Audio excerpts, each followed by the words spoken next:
I'd like to introduce you to Mariko, a young adult who just graduated from university. She's quite excited because she just received a job offer with a prestigious firm. Having interned there last summer, she likes the people, the culture, and her day-to-day job responsibilities. Her starting salary will be $75,000 per year. $75,000 divided by 52 means a weekly paycheck of $1,442. Nice. She already has plans on how to spend the money. Upon accessing her banking account after her first paycheck, her jaw drops. She's confused. The automatic payroll deposit is just $1,023. That's $420 less than she calculated. How can this be? Hi, I'm Harry Starn, and welcome to another Starn Standard Practical Knowledge video. In this recording, you'll learn about employer income, including take-home pay, mandatory payroll withholdings, Form W-4, employer benefits, discretionary payroll deductions, and Form W-2. Knowledge of these topics will help you understand the components of your total employer compensation package and two employer-related forms, Form W-2 and Form W-4. Withholdings from Paycheck. A major reason for the difference between Mariko's weekly gross income and her weekly take-home pay is payroll withholdings.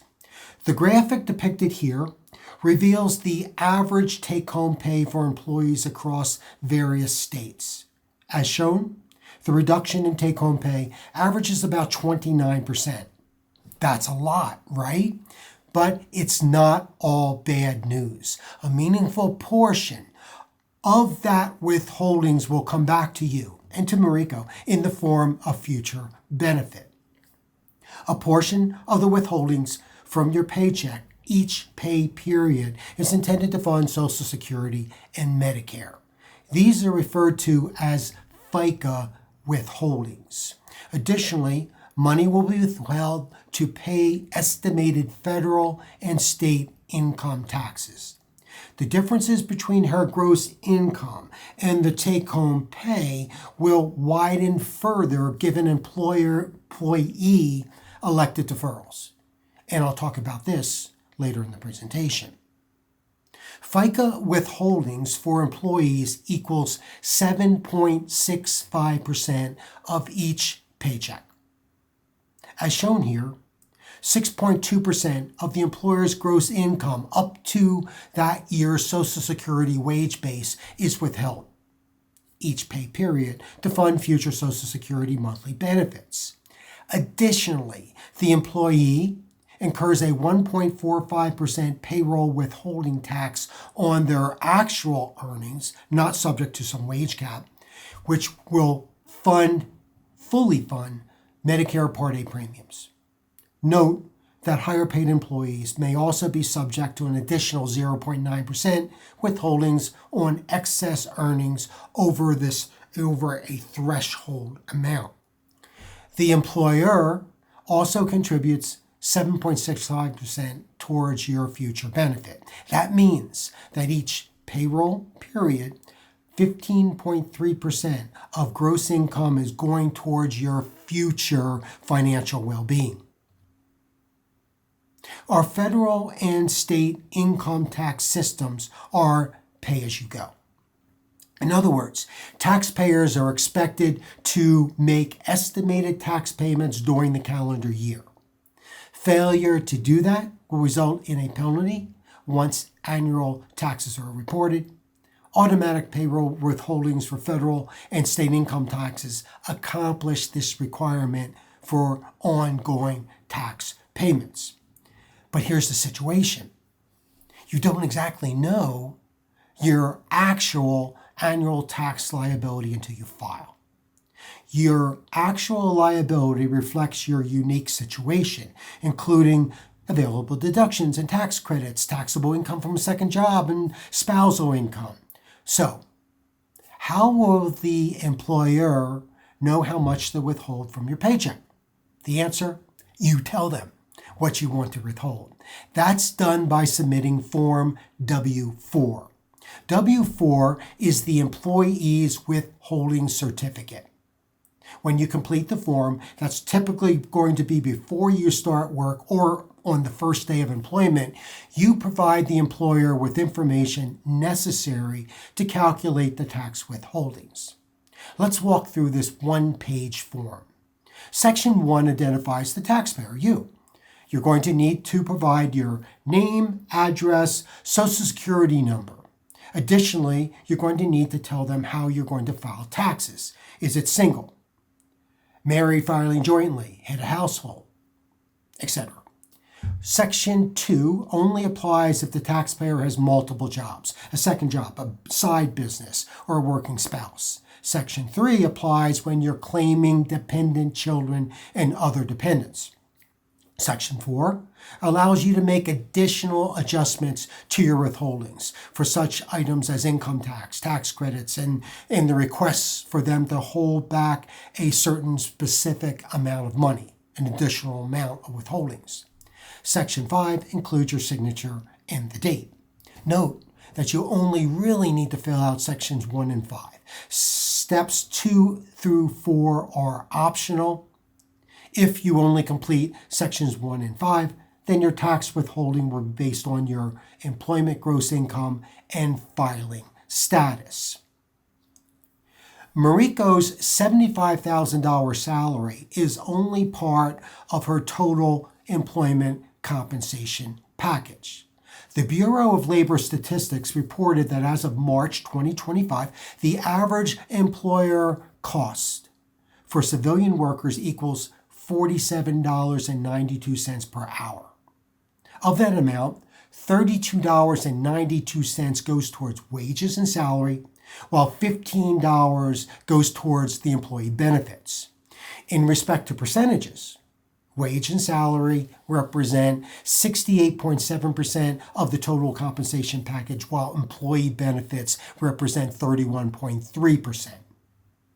The 5 major categories of employee benefits are paid leave, including vacation days, sick days, personal leave, supplemental pay, overtime pay, shift differentials, insurance, including health, life, disability, retirement savings, and legally binding benefits, including FICA and workers' compensation. Besides the mandatory withholding for taxes, employees may elect to shift some of their gross income to their employer's retirement plan, or to establish an automatic payroll deduction to pay for the portion of health care premiums attributable to the employee. Let's revisit Mariko. Her employer offers a 401k profit-sharing plan, and she's permitted to participate from day one. The 401k component of the plan allows for employee deferrals and to promote employee participation. In that plan, the employer typically agrees to match up to a certain percent of salary. 4 or 5% of salary is very common.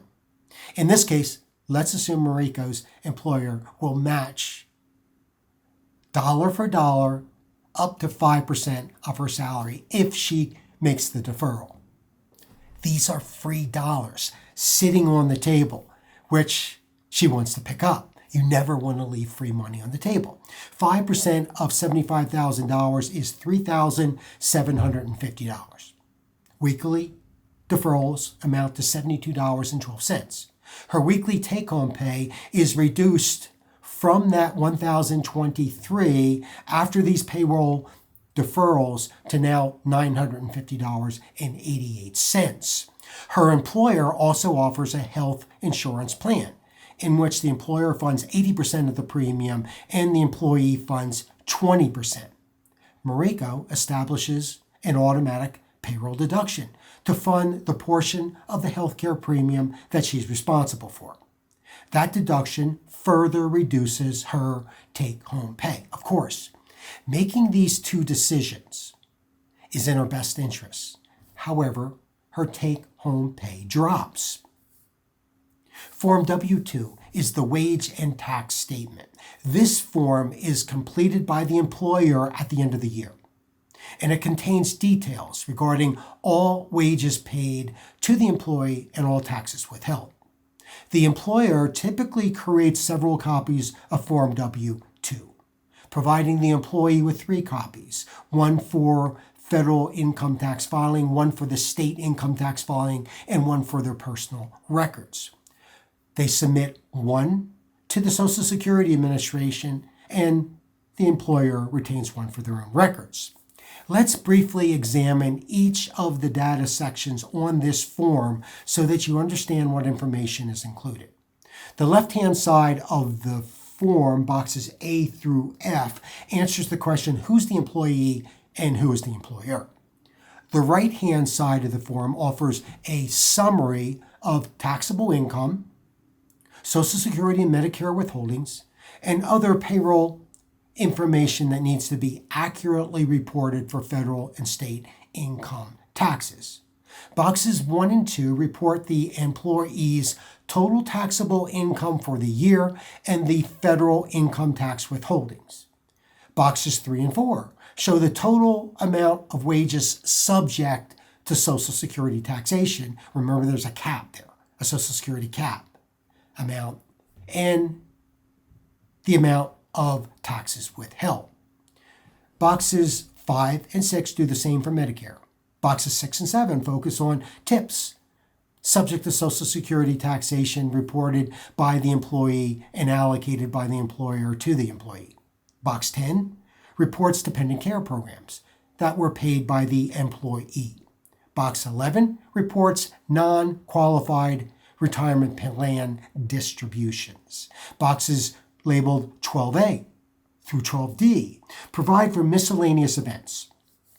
Commonly used codes include deferrals to the employer's qualified retirement plan, Roth deferrals, healthcare premiums, and the exercise of stock options. The bottom of the form, boxes 15 through 20, report withholdings for state and local income taxes. In this video, you learned about several topics related to employment income, including take-home pay, mandatory payroll withholdings for FICA and federal and state income taxes, Form W-4, employee deferrals, elective employee payroll deferrals, and Form W-2. Thank you for watching this Star and Standard Practical Knowledge video. I hope that the insights have answered your questions regarding take-home pay. Remember, while your take-home pay may be considerably less than you might expect, some of the withholdings and deferrals will come back to you in the future in the form of Social Security, Medicare, and retirement savings. I invite you to watch other videos that I've posted about cash management or other pieces of the personal financial planning puzzle. If you found the video content useful, then please tap the like button, click on the bell for future notifications, and subscribe to the Star and Standard channel. Have a great day and hope to see you in a future video.